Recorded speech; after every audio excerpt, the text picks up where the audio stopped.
What could be worse than a woman leaving you? A woman who remains but dislikes you? The way she speaks to you, laughs at you, or simply ignores you may indicate that she does not care about you. She'll still sleep next to you, say, "I love you," and behave as if she does. But there is a lot of rage beneath that peaceful facade. This is not love that is dying. It's blatantly disrespectful. And if you don't realize it immediately, she'll transform you into a version of yourself you won't recognize. This is not paranoia. It is all in your head, because love disappears when respect is lost. Stay here. I'll show you the 8 subtle signs that indicate when her admiration has turned into disgust, as well as how to recognize it before it destroys you. Every man believes he will notice when she begins to hate him. However, women do not express hatred directly. They coded it. It's in the tone, body language, delayed reactions, and "I forgot." It's subtle because it's meant to confuse you and make you question your instincts. That is the genius of concealed scorn. It makes you an unreliable narrator of your own story. But not after today. If you're ready to figure out what she really means when she says, "Relax, I was just joking," hit subscribe, then remark, "Decoded," because you're about to learn how anger lurks beneath laughter and how one benign moment may transform the power dynamic forever. Number 1, a public joke that causes profound pain. It begins in the simplest of ways. A dinner with friends, a story told with genuine warmth. You're halfway through your statement when she interrupts with a laugh that excludes you. Her gaze shifts to the table, her tone cheerful on the surface but poisonous beneath. "Oh, he always does that," she says, smiling. "It's almost cute how bad he is with details." The people around you laugh, but it is not a genuine chuckle. It's the trembling giggle that individuals give when something uncomfortable happens. You sit there, feeling that old heat rise in your chest. You try to smile, maybe even make a small joke to get through it, but something sharp twists inside. This is not humorous. It's a hierarchy. A real joke draws people together. It's shared, mutual, and alive. However, when you become the punchline, what happens is not connection, but rather positioning. She is showing everyone at the table, including you, where you stand beneath her. Psychologically, this is known as public framing, which is the process of diminishing someone's social position in order to regain authority. It's not an accident. It's a subtle form of power assertion. By laughing at you, she redefines you. By defending herself with, "I'm just teasing," she gaslights you into silence. You begin to question your emotions, telling yourself, maybe you're too sensitive. This is exactly the trap, because she understands what she is doing. She understands that in the macho mentality, the word sensitive is poison. She uses it as a leash, tugging you back whenever you try to call it out. Here's the truth she won't admit. A woman who loves you will protect your public image. A woman who secretly despises you reveals it for sport. When her laughter feels like a blade, remember that she is not being funny. She is claiming supremacy. If she laughs at your expense, it is not a joke, but a message. Number 2 is forgetfulness that isn't forgetful. She claims she forgot the dry cleaning you needed for your presentation, the dinner reservations you made weeks ago, and the simple request you made yesterday. She forgets your requirements but remembers her own perfectly: the lunch with her friends, the skincare order, and the phone call she promised to return. You begin to notice the tendency. Her memory is not fragile. It is selective. And the things she forgets all have one thing in common: you. This is not a case of absent-mindedness. It is a silent rebellion, an approach so subtle that calling it out risks sounding petty. Because if you do, she will smile, shrug, and say, "Relax, I just forgot." No, she did not. She didn't care enough to remember. Passive control is a type of manipulation that uses incompetence as a weapon. By forgetting, she forces you to take responsibility for both of you. You take on the extra responsibility. You double-check everything. You become the parent in your own relationship. And that's exactly how she wants it. Because when you manage her, you no longer stand on equal footing. You are delivering a service. You stop expecting partnership and begin to accept excuses. The harm is slow and practically invisible. Each "I forgot" chips away at your faith until the situation changes completely. You stop asking her for help. You begin doing everything yourself. And when you finally confront her, she accuses you of being controlling. It's a wonderful trap. She forgets, you mend, she fails, you apologize, you bear the burden, and she may feel free. Here's the horrible truth. Forgetfulness is never random. It is a reflection of respect. And if she never forgets what helps her, but always forgets what is vital to you, her memory isn't deteriorating. It's her concern for you that has gone missing. Number 3, the eye roll that tells it all.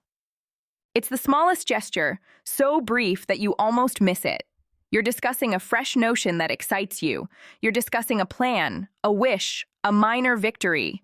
And she sighs, looks away, and rolls her eyes. No words, no fighting, just a micro-expression that speaks louder than 1,000 insults. Something inside you stirs in that split second. Bewilderment, hurt, and possibly embarrassment. You were not looking for validation. You were looking for connection. But all you received was derision. Most males fail to comprehend that contempt is not the same as wrath. It's disgusting. Anger still cares. Anger indicates that you are important enough to debate with. Contempt means that she has already decided you are beneath her. Psychologist John Gottman, who studied hundreds of couples, proclaimed scorn the single strongest predictor of divorce. Why? Because it undermines equality. When contempt enters the room, respect silently exits. An eye roll is not simply an eye roll. Her subconscious is telling you that you're not worth connecting with. The body is rejecting your words as if they were rotten. You might think it's nothing. You can tell yourself that she's just tired. However, the body never lies. Even when her lips say, "I'm fine," her expression reveals the truth. She is no longer emotionally committed. The issue is that this moment does not occur once. It continues over dinners, conversations, and fights until one day you stop communicating. You stop sharing your thoughts, successes, and interests because you already know how she will react. And that is how contempt destroys closeness, not with shouting, but with silence. Here's a secret. A woman can fake affection. She can fake laughter. She is capable of seeming to be happy. Her physique, however, would always reflect disdain. When her eyes roll, her love is gone. All that remains is tolerance. And tolerance is the slowest kind of rejection. Number 4, the celebration she is unable to share. You step in the door, your heart still pounding from good news, perhaps a promotion, a breakthrough, or a minor triumph that finally makes you feel seen. You expect warmth, a flash of pride, or even a simple, "I'm proud of you." But she hardly looks up. "Oh, that's nice," she responds with a dull tone. Then, without missing a beat, she changes the subject. At first, you tell yourself she's distracted, tired, and didn't mean it that way. However, you can feel the shift deep inside. The enthusiasm inside you vanishes before it has a chance to breathe. You see, apathy isn't neutral. It's contempt disguised as serenity. In psychology, this is known as emotional disengagement, when a partner withdraws from your success because it threatens their position. A healthy woman is proud when her man rises. She feels stronger since his strength adds to her own. But a resentful person feels degraded. Your victory reminds her of what she is not achieving, so rather than celebrating, she diminishes. "Well, it's about time," she would say, or worse, she redirects, "That's great." Anyway, did you take out the trash? That is not a random moment. It is symbolic. It is her gradual withdrawal from the partnership that transforms us into me, since the truth is that people celebrate what they value. And if she can't celebrate you, she doesn't value you. The risk here is not her silence, but how it reshapes you. You stop spreading encouraging news. You learn to diminish your joy. You train yourself to belittle everything you're proud of until you forget what pride feels like. But listen carefully. Envy is not a characteristic of love. Respect does not compete. If she can't be happy for you, she's already emotionally detached. Here's the secret. If a woman can't celebrate you, she no longer considers you a part of her tale. And a lady who can't take your brilliance will eventually try to dim it. Number 5, the quiet that punishes. It does not begin with shouting. It starts quietly. One night, after a minor altercation, she completely shuts down. There was no eye contact or response, only a sense of detachment. You try to talk, but nothing happens. You don't apologize for anything. You stroll around your own home like an uninvited stranger. This isn't peace. This is punishment. Psychologically, it is known as stonewalling, but in reality, it is a form of control because silence is a weaponized form of communication. When someone you know decides to silence their voice, they are not providing space, they are developing power. You begin to feel small. You repeat each phrase, wondering what went wrong. You apologize for something you did not do solely to break the quiet. However, each time you give in, the dynamic swings even further. She discovers that quietness causes you to bend. What is going on in your head at this point is not a sign of weakness. Neuroscience has shown that chronic emotional isolation causes the same brain pain locations as physical injury. That's why this quiet aches so much. Your body interprets it as rejection. She grasps this immediately. She knows you will pursue her. That is why she uses silence as a form of dominance rather than retreat. Understand this. When love turns into control, every word withheld acts as a leash on your feelings. A woman who respects you will talk, debate, and even question you because she wants a conclusion. But a lady who silently erases you has already decided that your feelings do not matter. The quiet does not heal. It hollows. It teaches you that serenity equals surrender and tranquility equals submission. Here's the truth she conceals behind that blank stare. Quiet is not calm. It is psychological warfare. When she decides to remain silent, it is not because she is done fighting. It's because she has already won. Number 6, sarcasm that cuts like a blade. It sounds funny. It even appears to be humorous, but you have a feeling something isn't right. Every conversation begins light and ends with you feeling smaller. You put on new clothing and feel good about yourself. She looks up and smirks. Wow, what a bold choice. You make a meal recommendation and she adds, because your taste is always so refined. You laugh it off at first because she always has an out. Relax, I'm just kidding. That is not a joke. That is a velvet-wrapped dagger. Sarcasm is one of the most effective hidden antagonism methods. It's how bitterness hides beneath charm, resentment disguised as wit. It allows her to injure you without appearing nasty. If you react, she will blame your sensitivity. If you stay quiet, she will continue to chop. It's a no-win game designed to make you doubt your own judgment. And gradually, you start to doubt yourself.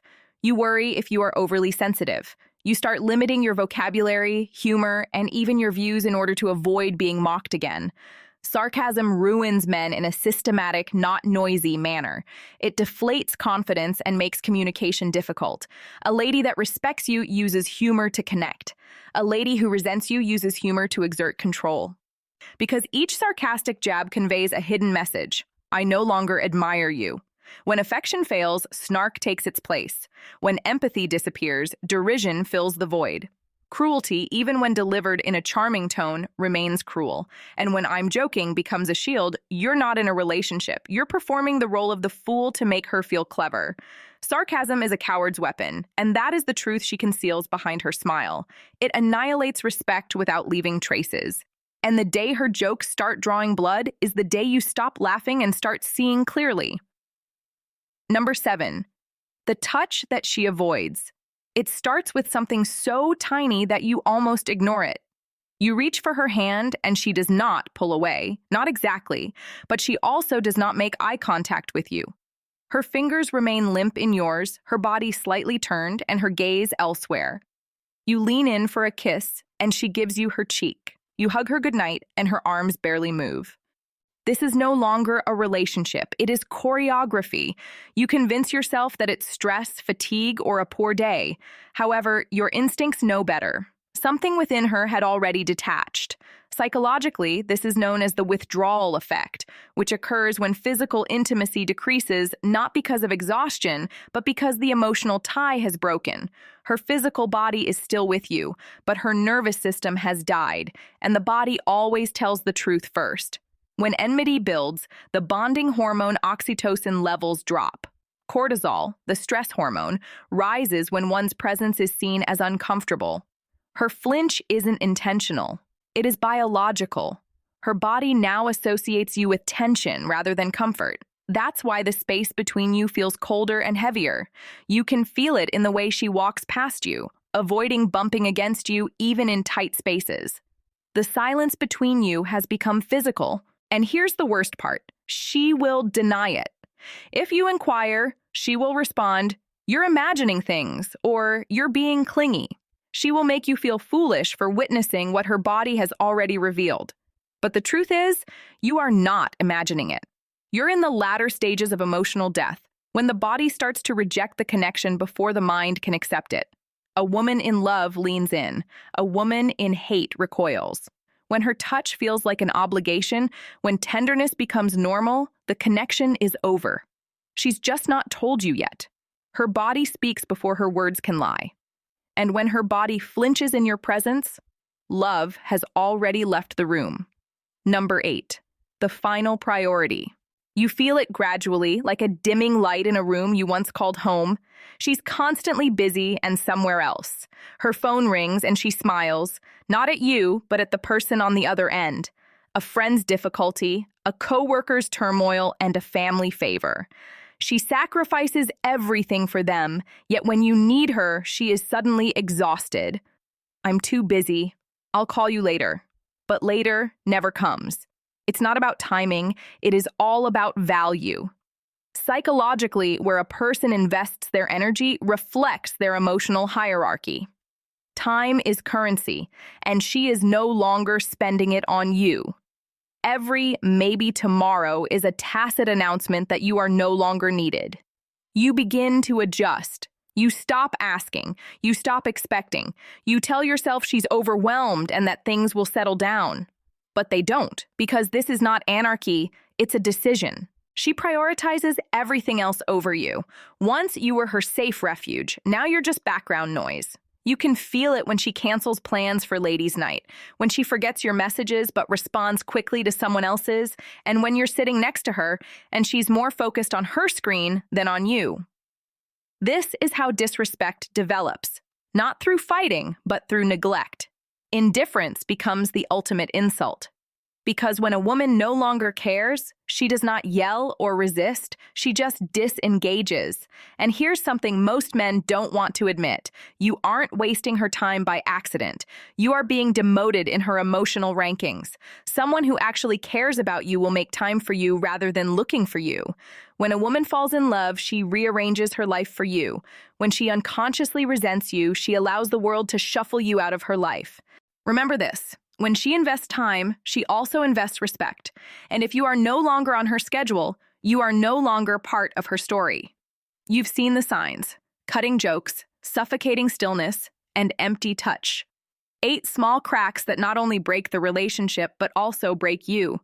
If you recognized even one of them, know this: you are not exaggerating. You are not paranoid. You are finally awake. Disrespect does not appear suddenly. It slips in quietly, through belittling laughs, stinging words, and circumstances that cause you to question your worth. It gradually rewires you, teaching you to accept less, demand less, and be less. But now you see it for what it is. And once you see, you can't go back. A lady who genuinely loves you will not need to control you. She will not embarrass you to make you feel powerful, nor will she withhold affection to prove a point. She creates alongside you, not over or around you. However, a lady who secretly despises you will never express it directly. She will chip away at you until you no longer recognize yourself. That is not love. That is rusting. Contempt cannot be fixed. You cannot bargain for respect, and you cannot heal in the same environment that has poisoned you. So stop begging for her attention. Stop negotiating basic decency. Stop confusing endurance with strength. Respect isn't earned through suffering. It is something you can claim by walking away. When you leave, you are not fleeing from her. You are returning to yourself. You're reclaiming the version of yourself that no longer apologizes for wanting peace. So, if this spoke to you, if it revealed something you've been afraid to confront, please write it down below. Type the words "truth decoded," because naming the truth breaks its hold on you. The truth will hurt before it heals, but it is the only medicine that can set men free.